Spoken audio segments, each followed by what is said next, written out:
At ayan mga ka-crypto, balitang XRP po ulit tayo. At base po sa ating unang balita rito, ay sabi rito ay expert says XRP is very undervalued right now. Here's why. Ayan po, sa gitna ng volatility ng crypto market ngayong February 2026, isang malaking debate ang muling uminit. Masyado na nga bang undervalued itong si XRP? Habang ang marami ay nakatutok po sa daily swings, ang mga experts ay may nakikitang mas malalim na senyales. Ayon po sa kilalang crypto commentator dito na si Zach Rector. Ayan po siya. Ayan, si XRP ay very undervalued right now. Ayon po sa kanya. At ang tanong ay bakit? Dahil ang presyo nito sa market ay hindi pa tumutugma sa papel nito sa global payments infrastructure. Mula nang luminaw ang regulatory status nito noong 2025, nabawasan po ang risk pero hindi pa sumasabay ang presyo sa tunay na utility nito. Parang bumili ka ng Ferrari sa presyo ng bisikleta. Maraming analyst ang naniniwala na nasa early stages pa lang tayo ng isang massive expansion phase at malayo pa tayo sa dulo ng cycle. Kung titingnan po natin ang technical side, maraming analysts ang gumagamit ng Elliott wave structure. Ayon sa kanila, tapos na ang corrective phase o yung wave 2. At kung pamilyar po kayo sa market cycles, ang kasunod na wave 2 ay ang pinakamalakas na wave 3 o yung impulsive advance. Ayan. Ngayon ay may mga pagkakahawig din ang pattern ngayon sa 2017 cycle, yung tahimik na accumulation bago ang biglaang pagsabog ng momentum. Bagamat hindi laging nauulit ang kasaysayan, ang behavior ng breakout retest at saka volume expansion ay hirap pong itago. Ngayon ay hindi lang ito basta chart, usaping utility po ito. Ang paggamit po kay XRP sa cross-border payments at ang pagpasok ng mga institution ay mas malakas na ngayon kaysa sa dati. Dagdag pa rito ang pagluwag ng macro liquidity conditions at ang paglipat ng kapital mula sa traditional assets patungong crypto. Ang undervaluation thesis ay nakabase po sa tinatawag na convergence. Ibig sabihin, darating ang punto na ang presyo ay kailangang humabol sa taas ng utility at linaw ng regulation. Sa ngayon, naiiwan pa ang presyo. Pero hindi po ito magtatagal habang nabubuo ang conviction ng mga investors. Ngayon, ang masasabi ko po tungkol dito ay ang market pa rin ang siyang magpapasya. Pero ang sentiment po ngayong taong 2026 ay nagpapakita ng muling pagkabuo ng tiwala. Ang quiet accumulation ay madalas na sinusundan ng powerful upward trends. Undervalued nga ba o sadyang naghihintay lang ang tamang timing? Ang mahalaga, ang fundamentals ay mas matatag na ngayon kaysa kailanman.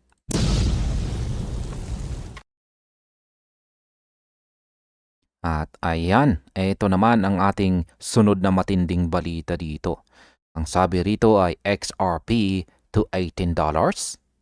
Dark Defender says nothing can stop what is coming. Ayan, nothing can stop what is coming. Yan po ang matapang na pahayag ng sikat na analyst na si Dark Defender tungkol kay XRP ngayong February 2026. Habang ang marami ay nakatingin sa daily fluctuations, may isang long cycle structure na nabubuo na posibleng magdala sa presyo sa $18.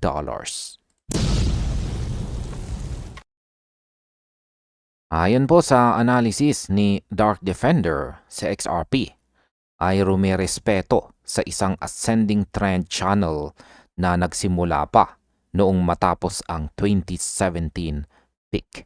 Yan po ang kanyang chart dito na kanyang ibinahagi. Ngayon, ang ibig sabihin nito ay hindi po ito tsamba. Ang mahabang structure na ito ay sinyales ng disciplined accumulation. Kumbaga, habang ang iba ay nagpapanik, ang mga smart money at malalaking institution ay tahimik lang na nag-iipon sa loob ng channel na ito. At kapag ang ganitong katatag na pattern ay nabasag pa itaas, karaniwang kasunod nito ay isang impulsive rally. Ngayon ay hindi lang channel ang basihan dito. May tinatawag tayong pattern confluence. Pinagsama-sama ang isang developing double bottom formation at ang major Fibonacci extension mula sa 2018 high. Sa mundo ng technical analysis, kapag nag-intersect ang mga signals na ito ang itinuturing na acceleration point. Dito madalas bumibilis ang momentum at nagugulat. Nagugulat po ang presyo. Gamit po ang logarithmic chart, ang $18 target ay hindi lang basta numero. Ito po ay mathematically supported projection. Pero syempre, hindi sapat po ang chart kung walang fundamental support. Ngayong 2026, iba na ang paligid o environment ng XRP. Mas malinaw na ang regulatory rules, pasok na ang mga institution at lalong lumalakas ang demand para sa cross-border transactions. Wala na po sa survival mode sa XRP. Nasa expansion phase na tayo. Ang usapan po sa market ngayon ay hindi na kung mabubuhay ba ang asset, kundi kung gaano kalaki ang itatalo nito kapag kumawala na sa compression phase. Ngayon, ang masasabi ko naman tungkol dito ay ang pundasyon ng XRP ngayon ay maituturing na pinakamalakas sa kasaysayan nito. Kung magtutuloy-tuloy ang liquidity at structural completion, ang $18 ay maaaring maging realidad o makatotohanan. Kaya ang tanong, handa ka na ba sa posibleng pagsabog na ito?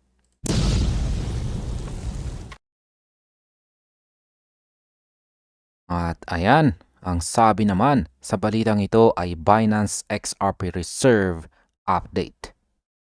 May nangyayaring hindi normal kay Binance. Sa loob lang ng wala pang 2 linggo ngayong February 2026, mahigit 170 milyong XRP ang biglang lumabas sa exchange.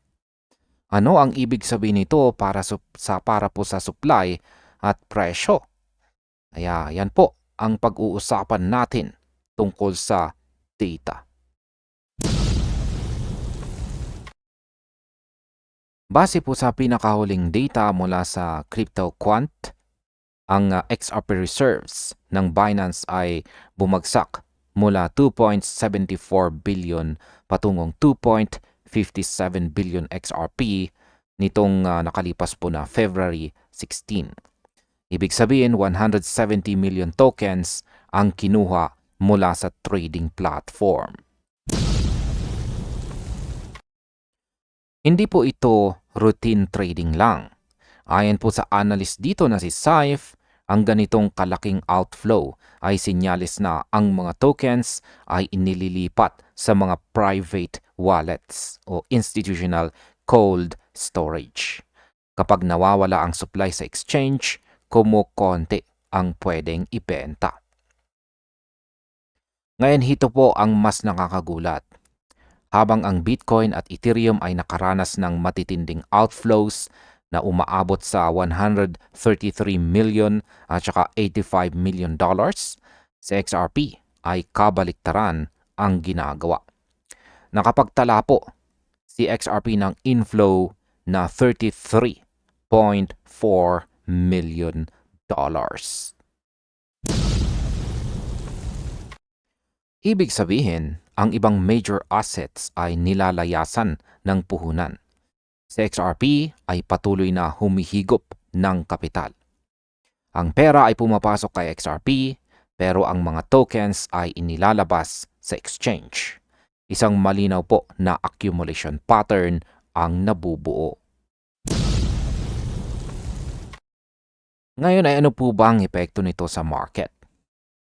Simple lamang po mga ka-crypto ang epekto niyan. Low supply plus high demand equals potential price movement. Kapag ang mga whale at institution ay nag-withdraw ng ganito kalaking volume, pinoprotektahan nila ang kanilang assets para sa long term. Pinapakita nito na ang market participants ay mas gustong itago ang kanilang XRP kaysa iwanan nito sa mga trading platforms para i-trade. Kaya ang deliberate accumulation na ito ay isang bullish signal na madalas nating makita bago ang malalaking galaw sa market.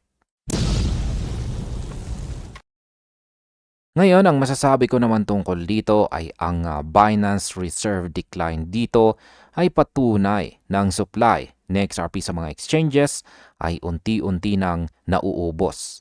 Habang tumatas ang demand at kumokonti ang available supply, lalong nagiging exciting ang susunod na mga araw.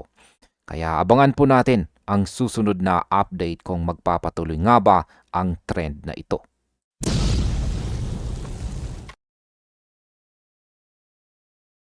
At ayan mga ka-crypto, eto na naman ang isa na namang matinding balita tungkol kay XRP. Kung saan ang sabi rito ay XRP is testing a level that once triggered a 50% surge. Ayan, nagkakagulo na naman ang mga charts dahil sa XRP ay kasalukuyang tinitesting ang isang critical level na dati nang nagpasabog ng presyo nito ng mahigit 50% o 50%. Possible nga bang maulit ang kasaysayan ngayong February 2026 o diretso na tayo sa psychological floor na $1 o $1? Kaya alamin po natin ang tungkol sa balitang ito.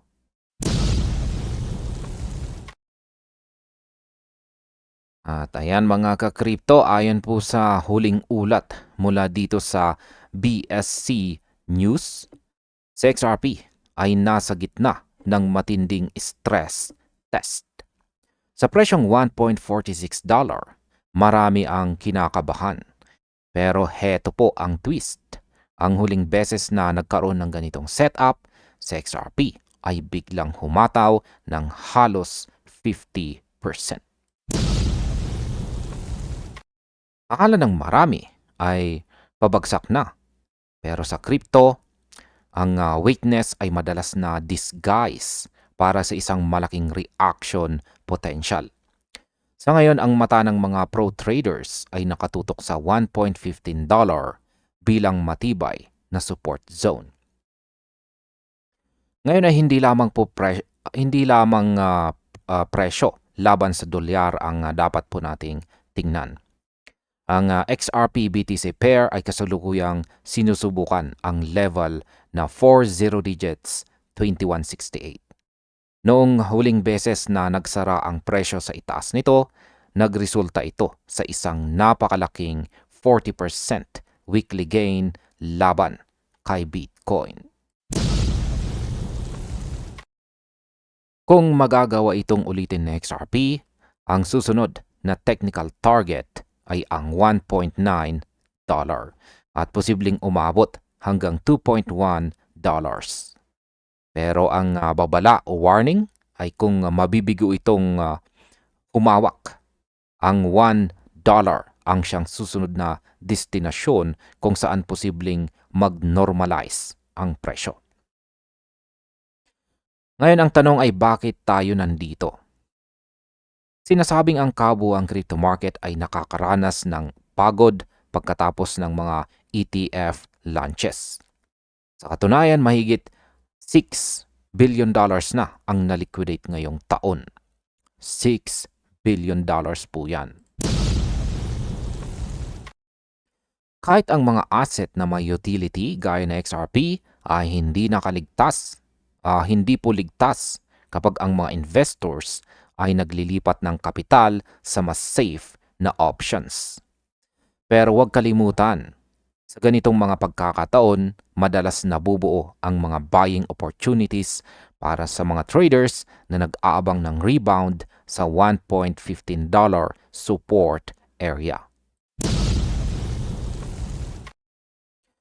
Ngayon, ang susunod na mga araw ang siyang magdidikta kung ang history o kasaysayan ay mauulit o kung kailangan nating maghintay ng mas matagal. Ang $1.50 ang immediate resistance na kailangang mabasag para kumpirmadong bullish na tayo muli. Kaya abangan po natin ang susunod na candle o kandila.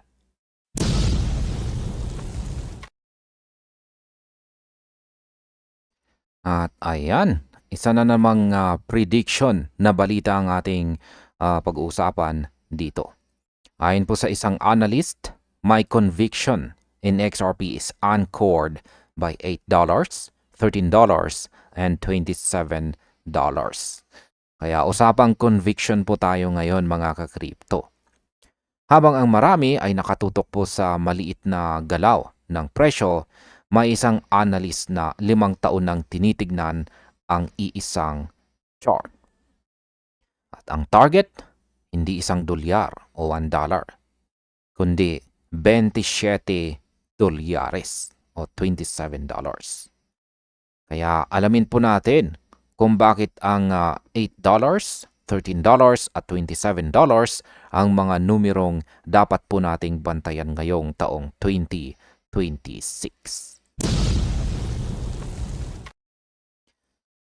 At ayan po kay Chart Nerd, ang mga target na ito ay hindi kinuha sa hangin. Ito po ay base sa Fibonacci extensions mula pa sa 2020 low at saka 2018 peak. Ang $8.48, $13.72 at saka $27.40 ay tumutugma sa 127%,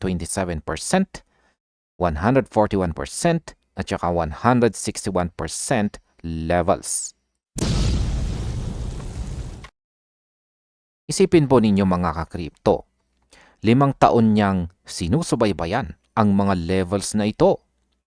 At ang nakakagulat, maging ang mga higanting institution tulad po ng Standard Chartered ay may halos kaparehong targets na naglalaro sa $7 hanggang $28. Kapag ang MAT at ang mga malalaking bangko ay nagsama, mahirap po itong didmahin. Ngayon kung titignan po natin ang history, sa XRP ay matagal na nag-consolidate sa loob ng isang symmetrical triangle. Yan, mula pa noong taong 2020. Yan po yung kulay red na linya dito sa chart na ito. Pero nung huling bahagi po ng taong 2024, nakakita tayo ng 500% na pag-akyat. Ngayon ang asset ay muling tinitest ang kanyang upper boundary ng triangle na ito. Sabi po ng analyst, ang presyong nasa paligid po ng $1.46 ay midpoint pa lang ng consolidation zone.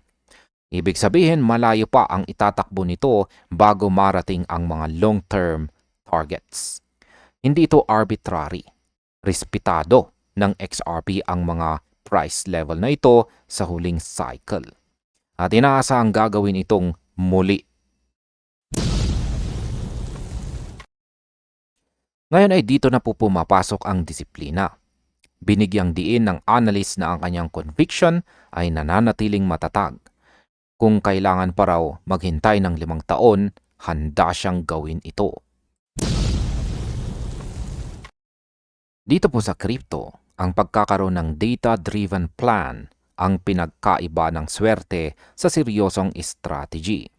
Ang pagsasama ng institutional forecast at saka historical Fibonacci levels ay nagbibigay ng mas malakas na kumpiyansa na ang $8 hanggang $27 ay hindi lang basta panaginip, kundi isang kalkuladong posibilidad.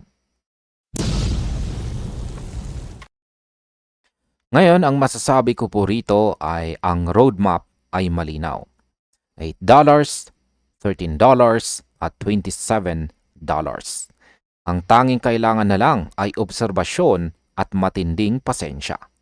Handa ka bang maghintay para sa mga numerong ito o hanggang short-term trading lang ang plano mo? Isang bagay po ang sigurado. Ang XRP Ledger ay muling nagpapakita ng lakas na hihigit sa inaasahan ng marami.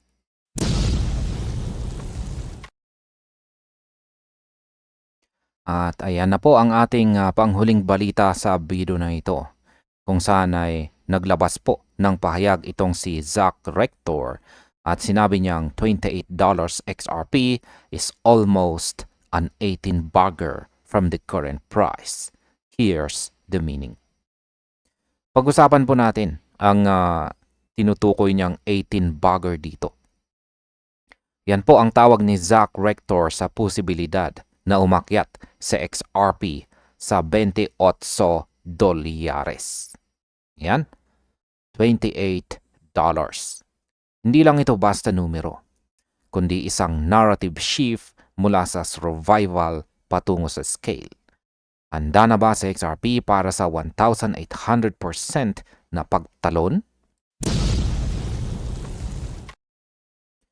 Ngayon ay bakit nga ba may mga ganitong bold projections? Yan, o matatapang na projection. Ayon po rito kay Zach Rector, ang $28 ay katumbas ng halos 18 beses na paglaki mula sa kasalukuyang presyo. Kung titignan po ang kasaysayan ng crypto, ang pinakamalalakas na rally ay laging nangyayari pagkatapos ng mahabang panahon ng compression o pag-sideways ng presyo. Nakakatawa dahil maraming naiinip sa tagal ng consolidation ni XRP. Pero sa technical side, ito ang nagsisilbing springboard para sa isang exponential move.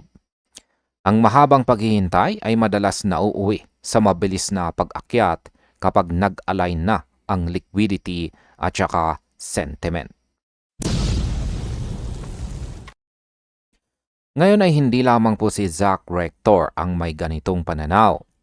Maging ang malalaking institution tulad po ng Standard Chartered ay may mga long-range projections na nagtuturo sa $28 sa taong 2030. Ibig pong sabihin, ang usapan ay hindi na lang base sa hype ng social media. Ito ay nakaugat na sa structural assumptions tungkol sa adoption, liquidity at papel ni XRP sa pandaigdigang financial infrastructure. Kapag ang independent analysts at institutional models ay nagtugma, alam mong may seryosong nangyayari sa ilalim ng surface. Ang tunay na kahulugan ng $28 projection ay ang pagbabago ng mindset ng mga investors. Noong mga nakarang taon, ang tanong ay makakasurvive ba sa XRP? Ngayon, ang tanong na ay gaano kalayo ang itatalon nito? Ang shift o pagbabago na ito sa psychology ng market ay madalas na hudyat ng isang powerful bullish phase. Ang 18 beses na paglaki ay nangangailangan ng bilyong-bilyong capital inflow. Pero sa linaw ng regulasyon ngayong taong 2026, ang pinto ay nakabukas na para sa mga institutions. Ngayon, ang masasabi ko naman tungkol dito ay wala pong garantiya sa crypto. Pero ang structure ng market po ngayon ay nagpapakita ng maturation. Ang $28 ay hindi lang basta target, ito po ay simbolo ng rebuilding conviction. Magiging 18 bagger nga ba ang ating XRP? O hanggang pangarap lang ito? Ang mahalaga ay nakaposisyon po tayo sa tamang narrative. At ayan mga ka-crypto, hanggang dito na lamang po tayo sa video na ito. Marami pong salamat sa panunood.